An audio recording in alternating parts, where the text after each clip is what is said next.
Hay lugares que parece que nacieron predestinados a ser un punto de encuentro, un cruce de caminos, y su historia en realidad es la crónica de cómo esa encrucijada va cambiando con el tiempo. Pocos casos lo ilustran tan bien como el de Miranda de Ebro, y es una aventura de milenios que vamos a recorrer ahora mismo. Y es que la historia de Miranda está forjada, en realidad, por tres encrucijadas clave. La primera, fíjate, un simple vado natural en el río Ebro. La segunda, un pergamino, un fuero real que le dio vida como villa. Y la tercera, unos raíles de acero que la catapultaron, literalmente, a la modernidad. A ver, empecemos por el principio de todo, mucho antes de que existieran mapas o incluso el propio nombre de la villa. Aquí el gran protagonista siempre ha sido el río Ebro, que partía el territorio en dos. Era un paso natural, un lugar clave por donde pasaron pueblos como los autrigones y, como no, los romanos, que tenían un ojo increíble para reconocer un enclave estratégico. Pero claro, esa posición era un arma de doble filo. Estar en la frontera la hacía muy importante, sí, pero también un objetivo constante en las disputas entre los reinos de Castilla y Navarra. Por eso, durante la Alta Edad Media, su crecimiento fue lentísimo, su comarca a menudo estaba despoblada y su futuro, pues era bastante incierto. Pero entonces, de repente, todo cambió. Llegó el primer gran punto de inflexión en esta historia, el momento en el que un simple asentamiento a orillas del río se transforma, casi de la noche a la mañana y por decreto real, en una villa con todas las de la ley. Vamos a ponernos en situación. Somos un rey en el siglo XI. Tenemos un territorio de frontera que necesitamos poblar y asegurar a toda costa. ¿Qué hacemos? No se puede obligar a la gente a mudarse a una zona de conflicto. Hay que ofrecerles algo irresistible. Y la solución a ese problema fue el fuero. Hacia el año 1099, el rey Alfonso VI le concedió a Miranda su propio fuero. Y esto no era un documento cualquiera, Era, en esencia, un paquete de bienvenida extraordinario para la época. Era una invitación en toda regla para empezar una nueva vida. Y es que los beneficios eran increíbles para la mentalidad de entonces. El fuero no solo les daba un territorio enorme para controlar, sino que convertía a todos sus vecinos en personas legalmente privilegiadas. Pensemos un segundo en lo que significaba esto. Podían poseer tierras, comerciar sin trabas y, lo más importante de todo, eran libres. De hecho, el documento lo dejaba claro, invitaba a todos, sin importar de dónde vinieran, a empezar de cero allí. El resultado fue una transformación total. Miranda de Ebro ya no era un simple cruce de río. No, ahora era una entidad política, con su propio gobierno, su propia identidad y, como vemos aquí, hasta su propio sello. Aquel pergamino en la práctica había creado una ciudad. Venga, ahora vamos a dar un salto enorme en el tiempo, gigante.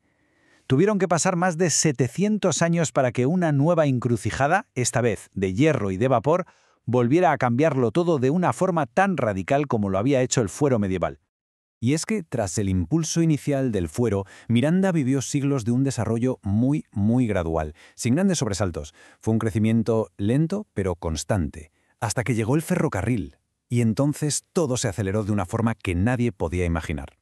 Una vez más, su ubicación estratégica fue su Gran Baza. La Compañía de los Caminos de Hierro del Norte de España la eligió como el punto de unión, el nudo, de dos de las arterias ferroviarias más importantes del país. De la noche a la mañana, Miranda se había convertido en el corazón de la nueva red de transporte industrial de España.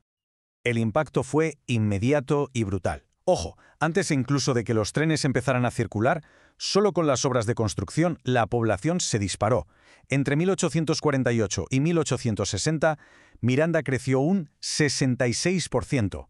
Fue una auténtica fiebre del raíl. Fueron ellos, gente como la que vemos en la imagen, los que construyeron esta nueva era. Una oleada de trabajadores, técnicos e ingenieros, muchísimos llegados de fuera, que sentaron las bases de la Miranda moderna que conocemos. Y claro, con los trenes llegaron las fábricas. La llegada del ferrocarril no solo trajo gente, trajo una revolución económica y social que transformó a Miranda para siempre. El efecto en la economía local fue increíble. Mira este dato. Antes del tren, en 1854, la villa tenía unos 20 comercios. Unas décadas después, ya eran más de 80. Se multiplicaron por 4 en una sola generación. Esto es el reflejo de una auténtica explosión económica. Y no se trataba solo de más tiendas, claro. La economía entera se diversificó. De repente surgieron fábricas por todas partes, unas para procesar los productos del campo, otras que hacían tejas, loza, papel, hasta se instaló la primera central eléctrica en 1891. Miranda estaba entrando de cabeza en la era industrial. El cambio es brutal si lo vemos en imágenes, ¿verdad? Por un lado, la economía tradicional, de pequeña escala, como una bodega familiar, y por otro esto, el símbolo de la industrialización del siglo XX, la gigantesca fábrica Fefasa, un complejo que no solo transformó el paisaje, sino la vida de miles y miles de personas. Y ese impulso industrial no se detuvo ahí. En las últimas décadas del siglo XX, el modelo cambió un poco. Se apostó por empresas más pequeñas, más especializadas, con una fuerte orientación a exportar, y se concentraron en polígonos como el de Vallas, que hoy acoge a más de un centenar de ellas. Y esto nos trae hasta el día de hoy. Porque la historia de Miranda como nudo de comunicaciones no ha terminado ni mucho menos. Sigue escribiéndose, sigue adaptándose.